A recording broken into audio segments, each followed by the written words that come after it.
Hi hello வணக்கம், நான் கணபதி. எல்லாரும் எப்படி இருக்கீங்க? அப்கமிங்கில் எஸ்எஸ்சிலையும் ரயில்வேலையும் நிறைய எக்ஸாம் கால்ஃபர் ஆகுது. உதாரணத்துக்கு இன்னைக்கு கூட சிபிஓ எக்ஸாமினுடைய நோட்டிஃபிகேஷன் வந்துருந்துச்சு.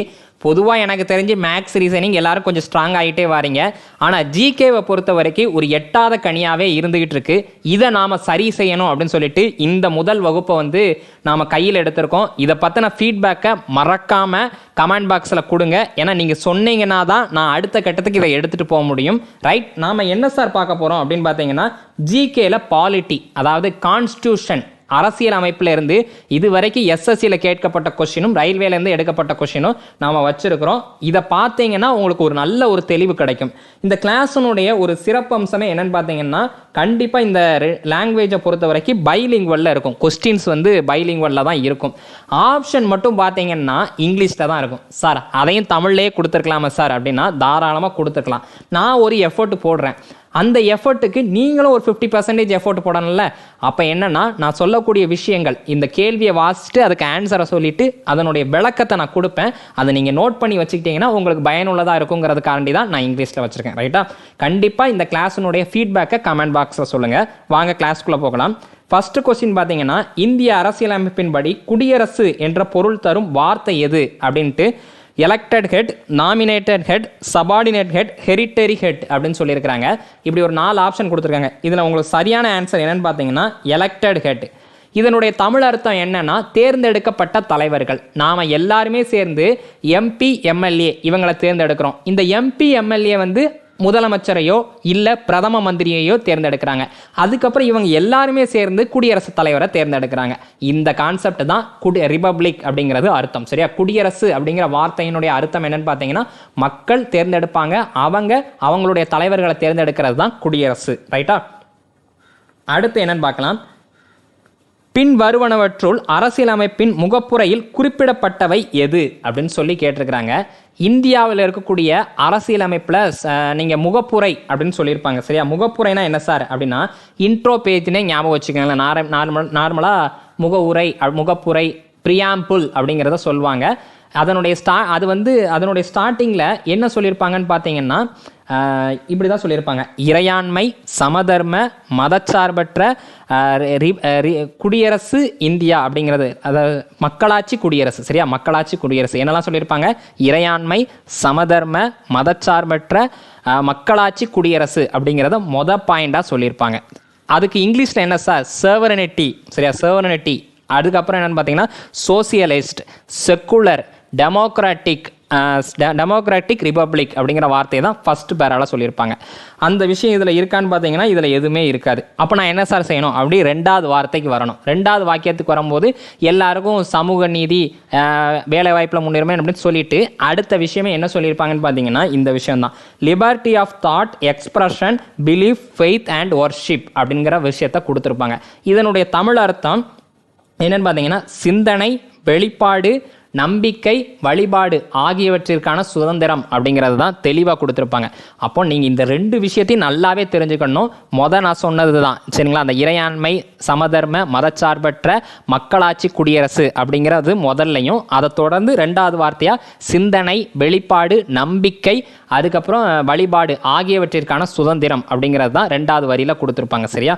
அப்போ இந்த விஷயம் நம்மளுடைய முகப்புரையில் இருக்குது அப்படிங்கிறது தெரிஞ்சிருந்துச்சுன்னா இந்த ஆப்ஷனை கிளிக் பண்ணியிருக்கலாம். சரி, இந்த கான்செப்டை எந்த நாட்டில இருந்து இந்தியா வாங்கியிருக்கு அப்படின்னு பார்த்தீங்கன்னா, இந்தியாவை பொறுத்த வரைக்கும் அரசியல் அமைப்பில் ஒவ்வொரு விஷயமும் ஒவ்வொரு நாட்டில இருந்து வாங்கியிருப்பாங்க. இந்த கான்செப்ட் பிரான்ஸ்ல இருந்து தான் வாங்கியிருப்பாங்க. ஓகேவா? ரைட். அப்போ அதை நோட் பண்ணிக்கங்க, அதுவும் ரொம்ப முக்கியம்தான். ஓகே, சரி. அடுத்து என்னன்னு பார்த்தீங்கன்னா, அரசியல் அமைப்பின் முகப்புரையின்படி தனி மனித கண்ணியத்தை உறுதி செய்வது எது அப்படிங்கிறது தான் கேட்டிருக்கிறாங்க. நல்லா யோசிச்சு பாருங்க. இதில் 4 எல்லாரும் எதை சூஸ் பண்ணியிருப்பாங்கன்னு பார்த்தீங்கன்னா, ஈக்குவாலிட்டி அப்படிங்கிறத சூஸ் பண்ணியிருப்பாங்க. கண்டிப்பாக தப்பான விஷயம்தான். ஏன்னா எல்லார்கிட்டையும் ஈக்குவாலிட்டி இருக்குன்னு நினைக்கிறீங்களா? ஒவ்வொரு மனுஷங்கிட்டையும் ஈக்குவாலிட்டி இருக்கா? மனுஷங்கிட்ட ஈக்குவாலிட்டி கிடையாது. ஏன்னா ஈக்குவாலிட்டிங்கிறது வந்து அரசாங்கம் கொடுக்கறது. ஆனால் நாம் இன்னொரு மனுஷனுக்கு கொடுக்கணும் அப்படின்னா அது என்னத்தை கொடுக்க முடியும்? சகோதரத்துவத்தை மட்டும்தான் கொடுக்க முடியும். சரி சார், சகோதரத்துவத்துக்கு இங்கிலீஷில் என்ன சார்? ஃப்ராட்ரினிட்டி. ஏன்னா ஒன் வேர்ட் சப்ஸ்டியூஷன் இங்கிலீஷ்லலாம் படித்தீங்க அப்படின்னா ஃப்ராட்ரினிட்டி அப்படிங்கிறது இருக்கும். ஸோ சகோதரத்துவம் தான் இந்தியாவில் இருக்கக்கூடிய ஒவ்வொரு மனிதன்கிட்டையும் தனி மனித கண்ணியத்தை உறுதிப்படுத்துவது சகோதரத்துவம் தான். Okay, right. அடுத்த 4வது என்னன்னு பார்த்தீங்கன்னா, எந்த ஆண்டு வந்த அமைச்சரவையின் தூதுக்குழு பரிந்துரையின்படி அரசியல் நிர்ணய சபை அமைக்கப்பட்டது அப்படிங்கிறது தான். இந்தியாவுக்கு வந்து கான்ஸ்டியூஷன் வேணும் அப்படின்னு சொன்னது எம்என் ராயா இருக்கலாம். ஆனால் கண்டிப்பாக நீங்கள் அதுக்கு வந்து ஒரு குழுவை அமைங்க அப்படின்னு சொன்னது யார் அப்படின்னு பார்த்தீங்கன்னா, கேபினெட் மிஷின் அப்படின்னு சொல்லியிருப்பாங்க. பிரிட்டிஷ்லேருந்து வந்திருப்பாங்க. கேபினெட் மிஷின் அப்படிங்கிறவங்க 1946 மார்ச் மாதம் அந்த ரேஞ்சு கிட்ட வந்து இந்தியாவுக்கு வந்து ஒரு அரசியலமைப்பு வேணும் அப்படின்னா அதுக்கு அரசியல் நிர்ணய சபை வேணும், இதை எப்படி உருவாக்கலாம், பிளான் பண்ணலாங்கிற அந்த திட்டத்தை போடுறதுக்கு ஒரு கூட்டம் வேணும், அதனால் நீங்கள் அதை உருவாக்குங்கன்னு சொல்லிட்டு போனது யாருன்னு பார்த்தீங்கன்னா இந்த கேபினெட் மிஷின் தான். அவங்க வருகை புரிந்தது 1946. ஸோ 1946 தான் கரெக்டு. சரி, அரசியல் நிர்ணய சபை வேணும்னு நீங்கள் அமைங்கன்னு சொல்லியாச்சு. இவங்களும் சேர்ந்து அமைப்போம் அப்படிங்கிறது முடிவு எடுக்கிறாங்க. சரி, இப்போ தற்காலிகமாக ஒரு தலைவரை நம்ம முடிவு பண்ணிக்கிடுவோம்னு சொல்லிட்டு சச்சிதானந்தா சின்ஹா அப்படிங்கிறவரை அரசியல் நிர்ணய சபையினுடைய தற்காலிக தலைவராக உருவாக்குறாங்க.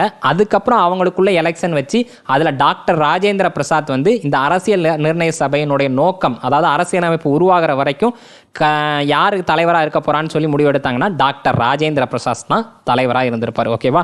அப்போ நாம் இந்த இடத்துல தெரிஞ்சுக்கிட்டதுலாம் என்னென்னு பார்த்தீங்கன்னா, 1946 இந்த அமைச்சரவை தூதுக்குழு வந்து சொல்கிறாங்க அரசியல் நிர்ணய சபையை அமைக்கணும்னு சொல்கிறாங்க.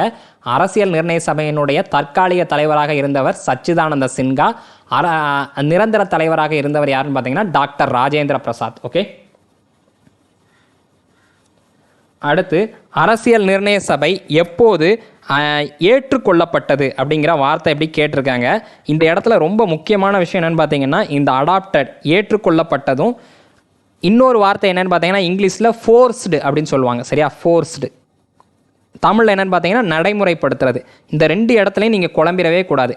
அரசியல் நடைமுறைப்படுத்தப்பட்டது. ஓகேவா? நடைமுறைப்படுத்தப்பட்டது. ஓகே, இந்த 2 வார்த்தையிலையும் நீங்கள் கன்ஃபியூஷன் ஆகிக்கிடக்கூடாது. நம்மளுடைய கான்ஸ்டியூஷன் வந்து 1949 நவம்பர் 26 வந்து ஏற்றுக்கொள்ளப்பட்டது, அடாப்ட் பண்ணப்பட்டது. சரியா? ஆனால் எப்போ நடைமுறைப்படுத்தப்பட்டது அப்படின்னு கேட்டாங்கன்னா, ஃபோர்ஸ் பண்ணாங்க, எப்போ ஃபோர்ஸ்ட் பண்ணாங்க அப்படின்னு பார்த்தீங்கன்னா 1950 ஜனவரி 26. அதைத்தான் நம்ம குடியரசு தின விழாவாக கொண்டாடிக்கிட்டு இருக்கிறோம். சரியா? ரைட். அப்போ இந்த 2 வித்தியாசத்தையும் புரிஞ்சுக்கிடணும். நீங்கள் இப்போ 2த்துக்குள்ள வித்தியாசத்தை தெரிஞ்சுக்கங்க. சரியா? சரி, 1949 நடைமுறை இது ஏற்றுக்கொண்டாங்க. ஓகே, இந்த கான்ஸ்டியூஷனை எழுதி முடிக்கிறதுக்கு எவ்வளோ நாள் சார் ஆச்சு அப்படின்னா சுமார் 2 வருடம் 11 மாதம் 18 நாட்கள் ஆயிருக்கும். அந்த இவ்வளோ நாட்கள் எடுத்து தான் இந்த கான்ஸ்டியூஷனை எழுதியிருப்பாங்க. இந்த கான்ஸ்டியூஷனை பொறுத்த வரைக்கும் மொத்தம் எழுதி முடிக்கும் போது என்ன இருந்துச்சுன்னு பார்த்தீங்கன்னா 395 விதிகள் இருந்துச்சு.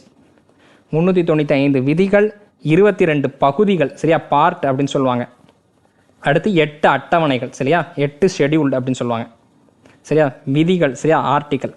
395 ஆர்டிக்கல் இருந்துச்சு, 22 பகுதிகள் இருந்துச்சு, 8 அட்டவணைகள் இருந்துச்சு. இந்த 3 இவ்வளோ தான் முக்கியம். சரியா? அப்போ ஏற்றுக்கொள்ளப்பட்டதுன்னா 1949 நவம்பர் 26. நடைமுறைப்படுத்தப்பட்டது எப்போ அப்படின்னு கேட்டிங்கன்னா 1950 ஜனவரி 26. ரைட்டா? இது எழுதி முடித்த அந்த டைமிங்கில் எவ்வளோ ஆர்டிக்கல் இருந்துச்சுன்னா 395, 22 பகுதிகள், 8 அட்டவணைகள் இருந்துச்சு. அடுத்து போகலாமா? சரி, அடுத்து இந்திய அரசியலமைப்பின் முகப்புரையின்படி இந்தியா என்பது ஒரு டேஸ் நாடாகும் அப்படிங்கிறத கேட்டிருக்கிறாங்க. சரியா?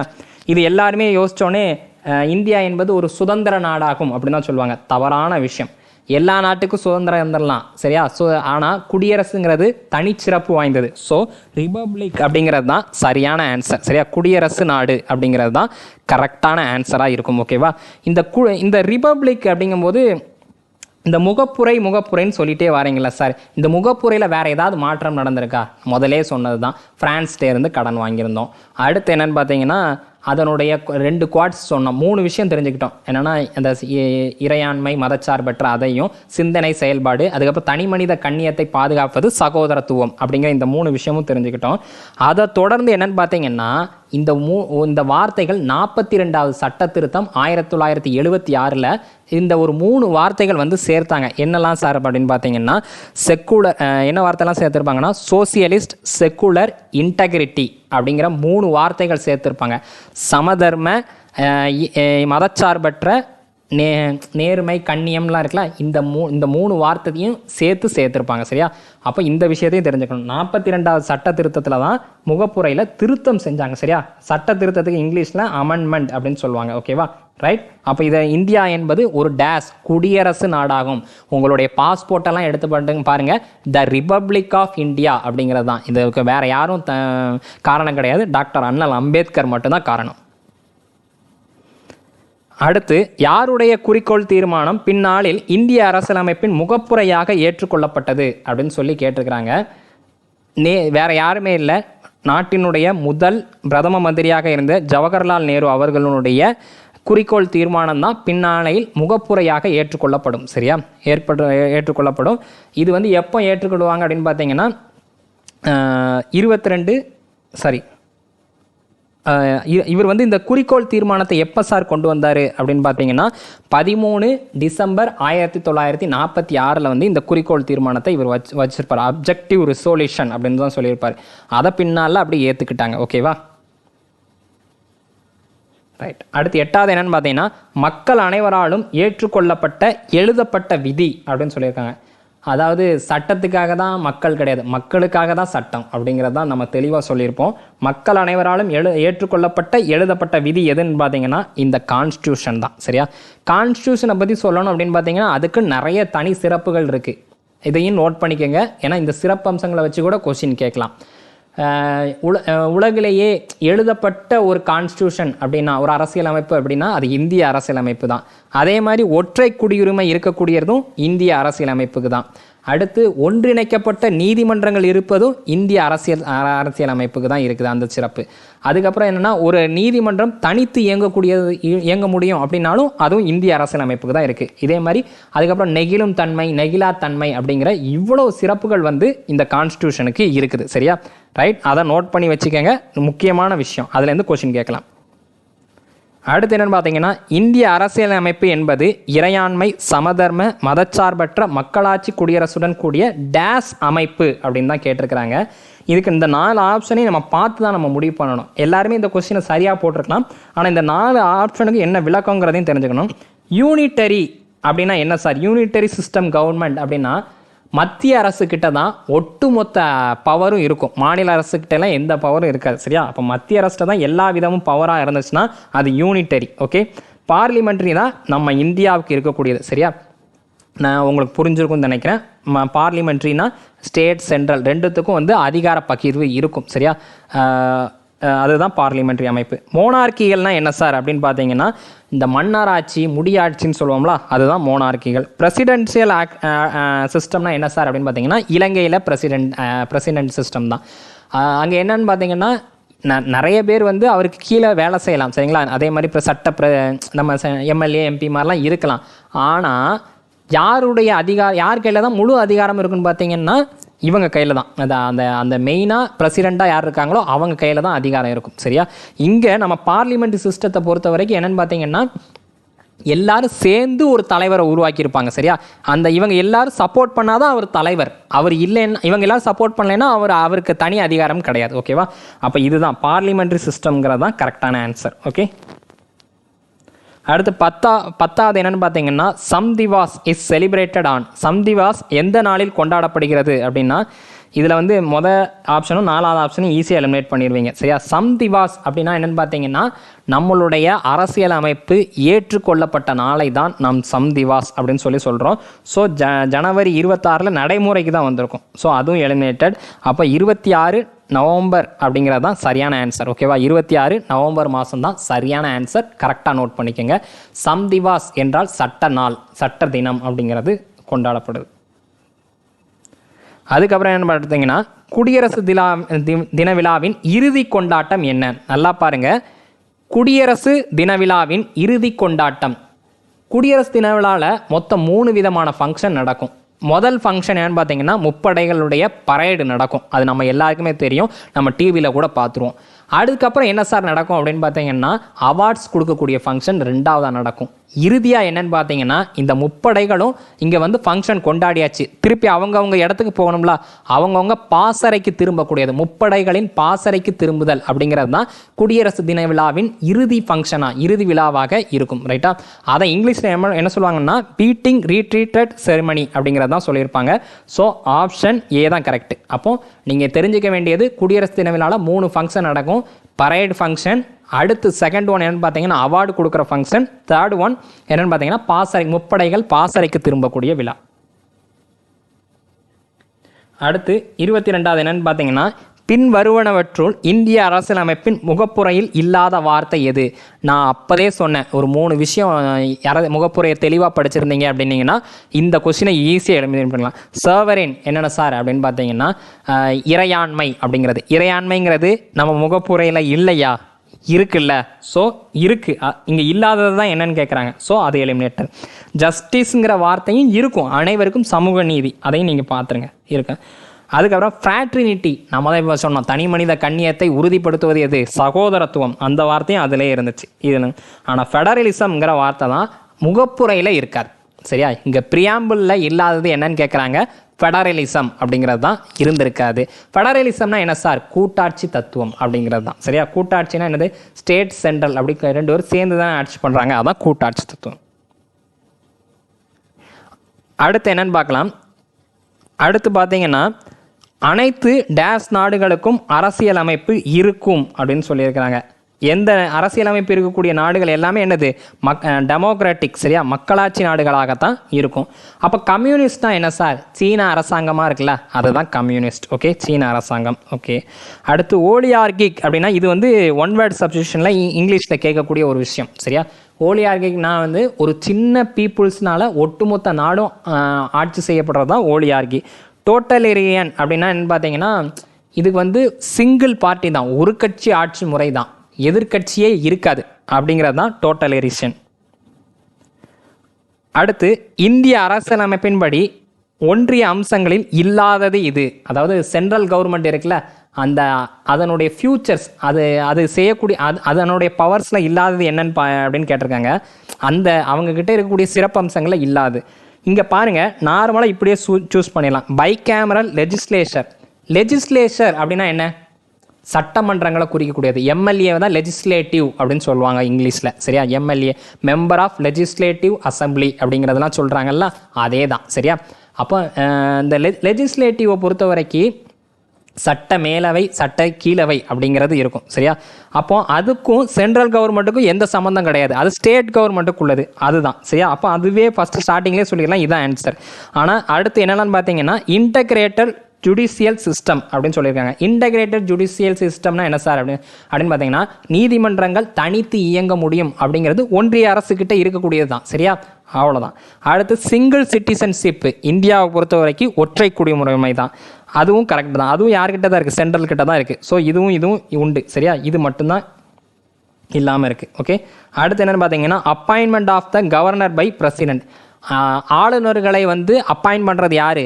குடியரசுத் தலைவர் தான் அப்பாயின்மெண்ட் பண்ணுவார். ஸோ இதுவும் என்னென்னு பார்த்தீங்கன்னா ஒன்றிய அரசாங்கத்தினுடைய அம்சங்களில் ஒன்று தான். ஆனால் பைகேமரல் லெஜிஸ்லேச்சர் அப்படிங்கிறது வந்து மாநிலங்களுக்கானது. ஓகேவா? இது சென்ட்ரலுக்கு கிடையாது. பின்வருவனவற்றுள் எது இந்திய அரசியலமைப்பின் முக்கிய அம்சங்களில் ஒன்றாகும்? பார்த்தீங்களா, போன தடவை இல்லாதது என்னன்னு கேட்டாங்க, இங்கே இருக்கிறது எது அப்படின்னு சொல்லியிருக்காங்க. அங்கே இருந்து இங்கே தெரிஞ்சிருந்தீங்கன்னா ஈஸியாக இருந்தோம். Autocratic government. ஆட்டோக்ராட்டிக்னா என்ன சார் அப்படின்னு பார்த்தீங்கன்னா ஒரு மன்னராட்சி மாதிரி தான் கிட்டத்தட்ட, அவங்க சொல்கிறது தான் ஃபைனல் அப்படிங்கிற மாதிரி. அப்படியா இருக்குது? அப்படிலாம் கிடையாது, இங்கே மக்களாட்சி. ஸோ இதுவே எலிமினேட்டட். ஓகேவா? இருக்கக்கூடியது எதுன்னு தான் கேட்குறேன். Dependent judiciary. அதாவது நீதிமன்றங்கள்லாம் ஏதாவது ஒரு முடிவு எடுக்கணும்னா யாரையாவது டிபெண்ட் பண்ணி இருக்கணுமா? இல்லவே இல்லை. இந்தியாவில் எந்த அரசாங்கமே நமக்கு ஆப்போசிட்டாக இருந்தால் கூட நம்ம நீதிமன்றங்களை நாடி நம்ம நீதியை வாங்கிக்கலாம். ஏன்னா நீதிமன்றங்கள் தனித்து இயங்கக்கூடியது. அப்போ இதுவும் தப்பு தான், சரியா? ஸோ இதுவும் கிடையாது. நான் செக்குலர், இந்திய கான்ஸ்டியூஷனுடைய பிரியாம்பிள் முகப்புரையிலே சொல்லிட்டாங்க, செக்குலர் அப்படின்னு சொல்லிட்டாங்க. செக்குலர்னா என்ன சார்? மதச்சார்பற்ற அப்படிங்கிறது தெரியும். நான் அப்போ நான் செக்குலர்னா மதத்தை சார்ந்து இருக்கக்கூடிய விஷயமா இருக்கும். அப்போ இந்தியா மதச்சார்பற்ற தானே, இங்கே எல்லா விதமான மதங்களையும் பின்பற்றி வாழ்வதற்கு உண்டு. ஸோ நான் செக்குலர் அப்படிங்கிறது தப்பு. ஆனால் ஃபெடரலிசம் அப்படிங்கிறது வந்து இந்திய அரசியலமைப்பு இருக்கக்கூடிய அம்சங்களில் முக்கியமான ஒன்று, சரியா? கூட்டாட்சி தத்துவம் தான் இந்திய அரசியலமைப்பில் இருக்கக்கூடிய விஷயங்கள்லேயே ஒரு முக்கியமான விஷயம், சரியா? அடுத்து என்னன்னு பார்த்தீங்கன்னா, இந்திய அரசியலமைப்பு அம்சங்களில் எது நாட்டில் ஒன்றுக்கு மேற்பட்ட அரசாங்கங்கள் இருப்பதை குறிப்பிடுகிறது? இந்த 4 ஆப்ஷனையும் நீங்கள் பார்க்கணும். ரெடிகாலிசம் அப்படின்னா தீவிரவாதம். மக்களில் வந்து சிலர் இருப்பாங்க, அரசாங்கத்தின் மீது வெறுப்படைந்து அரசாங்கத்துக்கு எதிராக கிளர்ச்சி செய்யணுங்கிற விஷயத்தில் பல பாதகமான விஷயங்களை செய்கிறது தான் ரெடிகாலிசம், சரியா? தீவிரவாதம். ஸோ இது வந்து அதனுடைய அம்சங்கள் கிடையாது. அடுத்து என்னென்னு பார்த்தீங்கன்னா ஃபெடரலிசம். இப்போ தான் நம்ம பார்த்தோம். என்னென்னு பார்த்தீங்கன்னா ஃபெடரலிசம்னா என்னது? கூட்டாட்சி. ஸ்டேட்லேயும் சென்ட்ரலையும் 2 விதமான அரசாங்கங்கள் இருக்கிறது தான் கூட்டாட்சி அப்படின்னு சொல்லியிருந்தோம். இங்கே என்னதுன்னா ஒன்றுக்கு மேற்பட்ட அரசாங்கம். புரிஞ்சிருச்சா? அப்போ இந்த 2 தான் லிங்க் பண்ணுது. ஸோ இதுதான் கரெக்டான ஆன்சர். லிபரலிசம் அப்படிங்கன்னா சுதந்திரவாதம், அதுக்கும் இதுக்கும் சம்மந்தம் இல்லை. செக்குலரிசம் அப்படின்னா எப்படி சொல்ல, மதச்சார்பற்ற வாதம் அப்படின்னு சொல்கிறாங்க. ஆனால் நமக்கு என்னது, நான் கேட்ட கேள்வி மதச்சார்பற்ற வாதம் வந்து சென்ட்ரலில் இருக்கக்கூடிய அம்சங்களில் ஒன்று தான். ஆனால் இங்கே கேட்டிருக்கிறது ஒன்றுக்கு மேற்பட்ட அரசாங்கங்கள் இருப்பதை சொல்லக்கூடியது எதுன்னு பார்த்தீங்கன்னா ஃபெடரலிசம் தான். அப்படி பார்க்கல இதுவும் எலிமினேட்டட். பின்வருவனவற்றுள் கூட்டாட்சி அம்சங்களில் இல்லாதது எது? சரியா?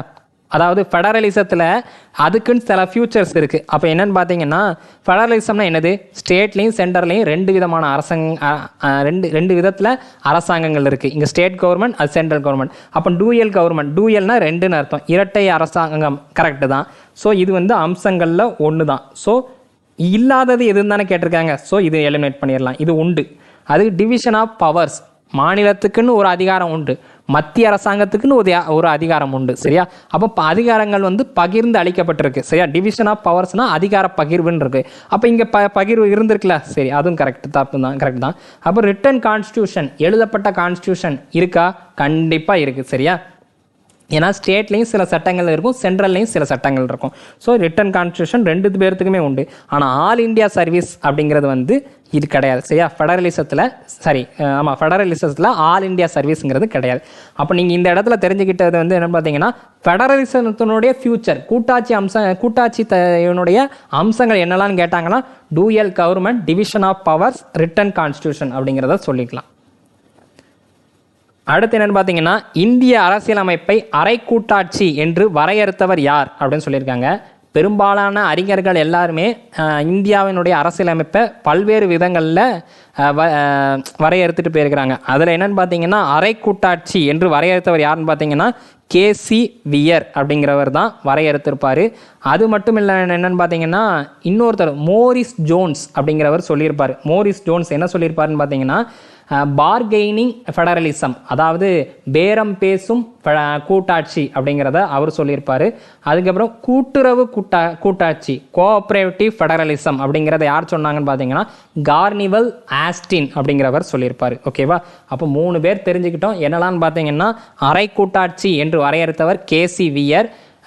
அடுத்து என்னென்னு பார்த்தீங்கன்னா பேரம் பேசும் கூட்டாட்சி என்று வரையறுத்தவர் யாருன்னு பார்த்தீங்கன்னா மோரிஸ் ஜோன்ஸ் அப்படிங்கிறவர் வரையறுத்திருப்பார்.